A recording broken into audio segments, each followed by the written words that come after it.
Hello guys, a very good morning to all of you. First of all मैं आप सभी को बता दूं कि आज हम क्लास 11 स्टैंडर्ड के फिजिक्स का एक कंसेप्ट ले करने जा रहे हैं जिसका नाम है मोमेंट ऑफ अ फोर्स या फिर टॉर्क हम कह लें। ठीक है, तो कई बार लोगों को ये कन्फ्यूज़न होती है कि मोमेंट ऑफ फोर्स और टॉर्क में अंतर क्या है, या फिर डेरिवेशन के तौर पे देखा जाए तो टॉर्क किसे कहते हैं। तो मैं आप सभी को बता दूं, जो भी क्लास 10 स्टैंडर्ड से 11 स्टैंडर्ड में गए हैं उनके लिए टॉर्क थोड़ा सा अच्छा टॉपिक बन सकता है, क्योंकि टॉर्क से कई क्वेश्चन पूछे जा सकते हैं। टॉर्क एनालाइज करने वाला टॉपिक है, तो बिना टाइम को वेस्ट किए सीधा टॉपिक पे चलते हैं और समझते हैं कि मोमेंट ऑफ फोर्स या फिर टॉर्क कहते किसे हैं, और उसको थोड़ा सा क्लियर करेंगे कंसेप्ट से, थोड़ा डेरिवेशन से, थोड़ा फिगर से।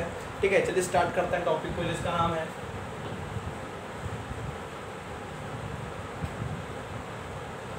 मोमेंट ऑफ अ फोर्स या फिर टॉर्क। ठीक है, मैंने लिखा मोमेंट ऑफ अ फोर्स या फिर टॉर्क, तो दोनों में से कुछ भी कह लीजिए, चाहे मोमेंट ऑफ फोर्स कह लीजिए चाहे टॉर्क कह लीजिए, बात तो एक ही है। अब कंसेप्ट ये बनता है कि टॉर्क होता क्या है, टॉर्क का सिंबल। ठीक है, सबसे बड़ी बात आती है टॉर्क का सिंबल क्या होता है। तो इस चीज़ को क्लियर करने के लिए मैं आप सभी को बता रहा हूँ, टॉर्क का सिंबल कुछ इस टाइप से होता है। जहाँ पर भी आपको इस टाइप का सिंबल मिलेगा, इसका मतलब वो टॉर्क की बात कर रहा है। और टॉर्क को डिफाइन कैसे करेंगे, तो मैं आपको बता दे रहा हूँ, torque is equal to F into D. अब आप क्वेश्चन करोगे एफ इंटू डी क्या होता है, तो मैं सभी को बता दूँ, F is equal to line of action of force. ठीक है, ये इतना क्लियर करते चलिए। F is equal to line of action of force और D is equal to perpendicular distance of line of action of force। ठीक है, ये इतना क्लियर हो गया होगा सभी को। Torque is equal to F into D, perpendicular distance of line of action of force, और टॉर्क का सिंबल कुछ इस टाइप से होता है। तो इसको पहले तो आप फर्स्ट ऑफ ऑल नोट कर लीजिए, फिर आगे समझते हैं क्या चीजें हैं। चलिए, अब तो ये तो क्लियर हो गया होगा सभी को कि टॉर्क किसे कहते हैं, टॉर्क का सिंबल क्या हो गया। अब इसको फिगर एनालाइज करते हैं, फिगर इसका किस टाइप से बनेगा। तो फर्स्ट ऑफ ऑल आपको एक रिजिड बॉडी बनानी है।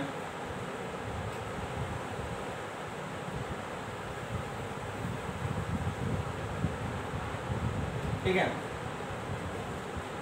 एक रिजिड बॉडी बनानी है, जस्ट लाइक एज इस टाइप की आप रिजिड बॉडी बनाओगे, और ये डिस्टेंस कुछ इस टाइप से यहाँ पर हो जाएगी।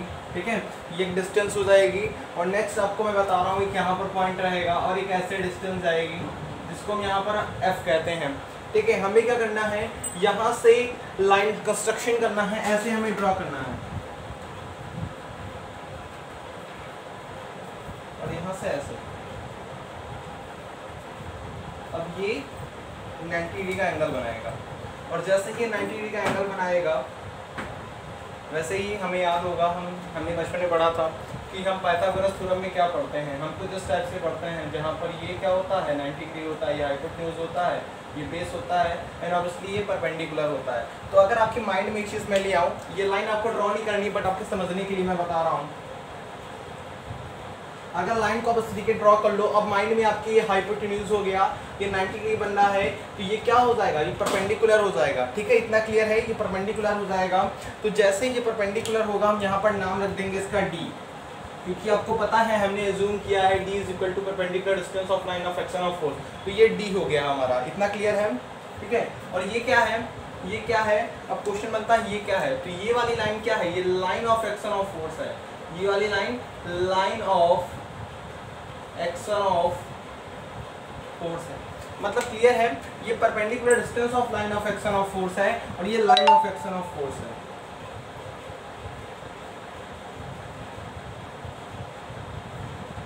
ये परपेंडिकुलर डिस्टेंस है और ये line of action of force है, ये रिजिड बॉडी हो गई आपकी एक। ठीक है, तो इस टाइप से आप समझ लोगे। ठीक है, ये इतना निकल कर आ गया, ये फिगर इस टाइप से बन जाएगा, और यहाँ पर टॉर्क आ जाएगा। अब एक क्वेश्चन बहुत इंपॉर्टेंट बनता है, जो कि मैं आपको नोट के पॉइंट पे बताने वाला हूँ। यहाँ पर आप नोट डाल के लिखें, नोट डालकर एक पॉइंट लिखिए, बहुत इंपॉर्टेंट टॉपिक है। मैंने कहा आपसे, अगर टॉर्क रोटेट करता है, ठीक है, हमने लिखा यहाँ पर if torque tends to rotate, ठीक है। अगर टॉर्क रोटेट करता है, फिर से समझ लीजिए, अगर टॉर्क रोटेट करता है तो बॉडी, ठीक है, तो बॉडी मूव्स एंटी क्लॉकवाइज, ठीक है। अगर टॉर्क रोटेट करता है, टॉर्क अगर टेंड टू रोटेट, तो बॉडी मूव्स एंटी क्लॉकवाइज, तो टॉर्क हमारा क्या होगा, हमने कहा टॉर्क अगर हमारा रोटेट करता है, अगर हम टॉर्क को रोटेट कराते हैं, घुमाते हैं, तो बॉडी हमारी एंटी क्लॉकवाइज घूमती है, तो हमेशा हम सिंबल लेते हैं पॉजिटिव का, ठीक है, सिंबल हमेशा हम लेंगे पॉजिटिव का। दूसरा क्या है, दूसरा है अगर बॉडी, ठीक है, अगर बॉडी क्लॉकवाइज घूमती है, समझ लीजिए इस चीज को, बॉडी जो है आपकी जब एंटी क्लॉकवाइज घूमेगी तो हम हमेशा पॉजिटिव लेंगे, और अगर बॉडी आपकी क्लॉकवाइज घूमती है, घड़ी की दिशा में घूमती है, तो हमेशा हम साइन क्या लेंगे, निगेटिव लेंगे। ये क्लियर हो रहा होगा, ठीक है। कोई बहुत बड़ा टर्म नहीं है, इसको नोट करते चलिए, नोट कर लीजिए इसको।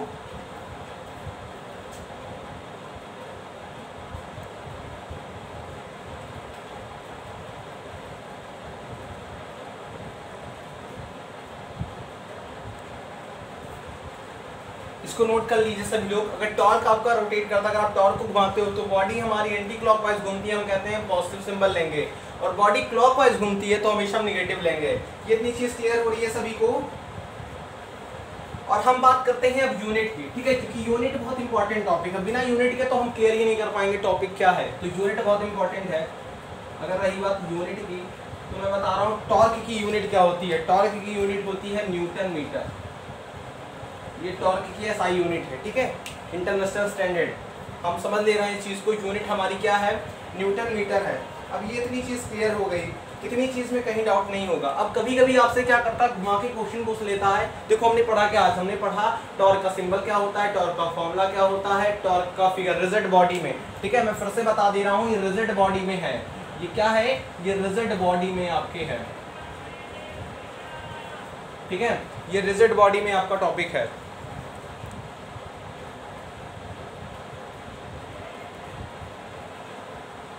ये रिजिड बॉडी में आपका टॉपिक है, तो ये चीज क्लियर होनी चाहिए ऑब्वियसली कि रिजिड बॉडी में हमारा ये फिगर बन रहा है, ये रिजिड बॉडी का फिगर है।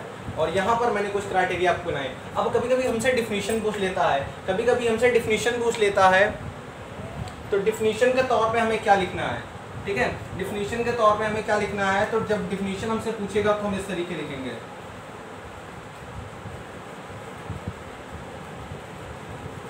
ठीक है। अगर हमसे टॉर्क की डिफिनीशन पूछता है, टॉर्क की डिफिनीशन क्या होती है, टॉर्क की, तो उसमें हम लिखेंगे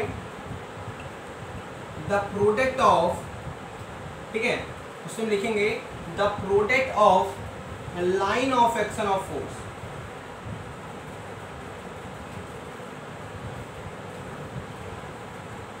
मैंने आपसे कहा डिफिनीशन के तौर पे क्या कह रहा है, द टॉर्क को हम अगर डिफाइन करेंगे तो किस तरीके करेंगे, the product of line of action of force and perpendicular distance of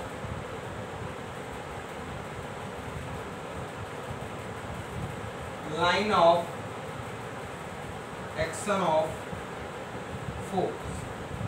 मैंने कहा जब प्रोडक्ट होता है, किस चीज का प्रोडक्ट होता है, अभी मैंने आपको बताया, line of action of force का और perpendicular distance of line of action of force का जो प्रोडक्ट होता है वही हमारा टॉर्क होता है। तो हम इसको लिखेंगे the product of line of action of force और perpendicular distance of line of action of force is called torque.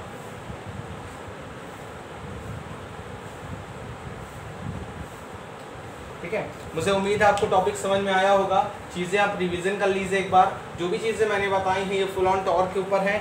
Torque के बेसिस पे क्वेश्चन क्या बनता है मैं आपको बता दे रहा हूँ। कई बार टॉर्क का फॉर्मूला पूछ लेता है, एक नंबर में ऐसा यूनिट पूछ लेता है, और सबसे इंपॉर्टेंट चीज़ जो मैंने आपको अभी बताई है वो ये है कि डिफिनीशन, एक्चुअल में इसकी डिफिनीशन पूछता है रिजिड बॉडी में। तो रिजिड बॉडी के लिए प्रॉपर डिफिनीशन है, इसको आप अच्छे से समझ लीजिए। और जो भी कंसेप्ट आपके क्लियर होने वाले थे या अभी तक नहीं हुए थे वो मुझे लगता है कि अब क्लियर हो गए होंगे। और टॉर्क में कुछ ज़्यादा नहीं है, बस इतनी चीज़ें हैं।